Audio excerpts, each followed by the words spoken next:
बहुत अच्छा hungaरा लोगों का समर्थन प्रधानमंत्री मोदी जी को मिल रहा है। पंजाब के अंदर इस तरह की बड़ी बड़ी मीटिंग्स लगातार मैं सुबह से ले रहा हूँ। बहुत बड़ा रुझान कार्यकर्ताओं में है। लोग मोदी जी के साथ खड़े हैं। 1,42,00,000 पंजाब के नागरिकों को फ्री अनाज आ रहा है। देश के अंदर 10 करोड़ शौचालय बने, 11 करोड़ से ज़्यादा रसोई गैस पहुँचे हैं, 14 करोड़ गरीबों के घर पे पीने का पानी पहुँचा है। देश के अंदर 4 करोड़ गरीबों को मकान मिले हैं, 3 करोड़ गरीबों को मकान दिए जा रहे। देश के अंदर 80 करोड़ को अगले 5 साल फ्री अनाज मिलेगा। ये गारंटी है, मोदी की गारंटी। इसलिए प्रधानमंत्री मोदी जी ने अभी 5 लाख रुपए की मेडिकल इंश्योरेंस देश के सभी बुजुर्गों को देने की घोषणा की है। वो किसी कास्ट का हो, किसी जाति का हो, किसी पंथ का हो, उसे 5 लाख रुपया मेडिकल इंश्योरेंस मिलेगी। ये मोदी जी ने घोषणा की है।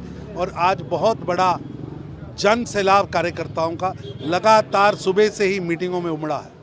तो जो 5 लाख घोषित की मेडिकल थर्ड जेंडर जो किन्नर उनको भी है, देश के सभी किन्नरों को 5 लाख की मेडिकल इंश्योरेंस का लाभ मिलेगा।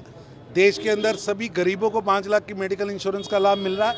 उसके साथ साथ सभी बुजुर्ग, चाहे वो किसी जाति के हैं, धर्म के हैं, वर्ग के हैं, किसी मध्य वर्गीय हैं, गरीब हैं, सभी बुजुर्गों को 5 लाख की मेडिकल इंश्योरेंस का लाभ मोदी साहब दे रहे हैं। और भाजपा के कार्यकर्ता उसके फार्म भरे जाएं, लोग ज़्यादा से ज़्यादा वो लें। भाजपा के कार्यकर्ता एक सहयोगी की भूमिका अदा करें।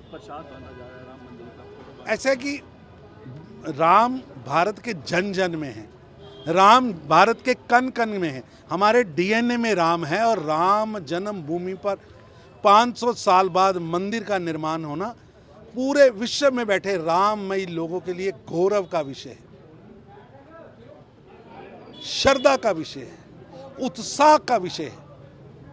लोग अयोध्या से सरयू का जल लाकर घर घर बांट रहे हैं, प्रसाद बांट रहे हैं। रामनवमी पर हर मंदिर में राम लला की, अयोध्या की तस्वीर लगी है, घर घर तस्वीरें बांटी जा रही है। राम भारत की आत्मा है, राम भारत के कण कण में है, भारत के डीएनए में राम है। इसलिए राम तो भारत की जान है। खड़गे ने जो बयान दिया है, स्टील तक नहीं बना पाए, नेहरू जी की देन है। ऐसा है कि खड़गे साहब गांधी नेहरू परिवार की परिक्रमा की पराकाष्ठा कर रहे हैं, भ्रम पैदा कर रहे हैं। वो भूल रहे हैं कि 1962 की जंग किन के कारणों से हमें चाइना ने चिताया था, किन के कारण आज पीओजेके बना है, किन की ढिलुमिल नीतियों के कारण देश के अंदर निराशा का वातावरण आया था। देश को किसने इमरजेंसी लगाकर जेल बनाया था, किसने बोफोर्स तोपों की दलाली की थी। इसी खानदान ने 1984 को दिल्ली में दंगे कराकर गुरुद्वारे जलाए थे, गुरुद्वारों पर टैंक चलाए थे। गांधी नेहरू परिवार केवल व केवल देश की तरक्की की रुकावट के लिए ही काम करता रहा है। देश के अंदर प्रांतवाद का झगड़ा हो, भाषा का झगड़ा हो, भाई भाई में झगड़ा कराने का काम हो, तो गांधी नेहरू वंश ने ही करवाया है।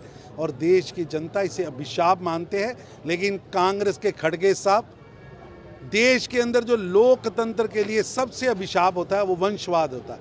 लेकिन ये वंशवाद की परिक्रमा की आदत इनको पड़ चुकी है। और कांग्रेस पार्टी को लगता है कि गांधी परिवार एक शाही दवाखाना की तरह देश चलाएगा और देश लोकतंत्र से नहीं शाही दवाखाने से चलेगा। ये हो नहीं सकता।